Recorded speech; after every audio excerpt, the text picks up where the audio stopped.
Hi guys, I'm back in the garage again where I belong. I've got my ATV rack that I filmed the installation of that, and now it's just a little bit of a follow-up on that. It's the Kolpin convertible rack. You can have it in the top position here, or you can have it hanging from the frame down below, which, if you recall in the first video there where I was installing it, that's what I did. I hung it from the rack. Problem is, it blocks my taillights, so I moved it up to the top position. It works fine. My friend Matt and I went for a lengthy ATV ride and it worked great.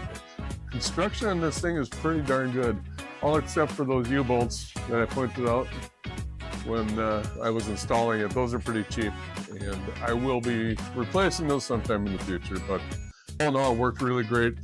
It's a Kolpin, K-O-L-P-I-N. I've had some of their products before, like gun cases and different racks and boxes and so on. And for their price, they're pretty affordable and they're decently constructed. So I would highly recommend them.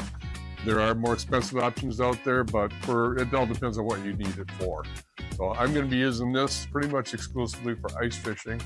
I'll be doing a video on my ice fishing setup here for the ATV. It's 2 days after Christmas now in northern Wisconsin. We've got some decent ice, but not quite enough to be super safe to go out in the middle of the big lakes right now. But we will be doing that shortly.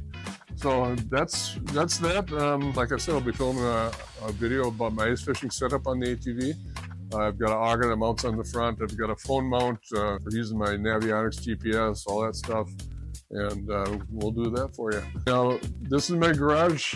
I'm starting to do videos now. This is the first one. So thank you for joining me. We'll see you next time.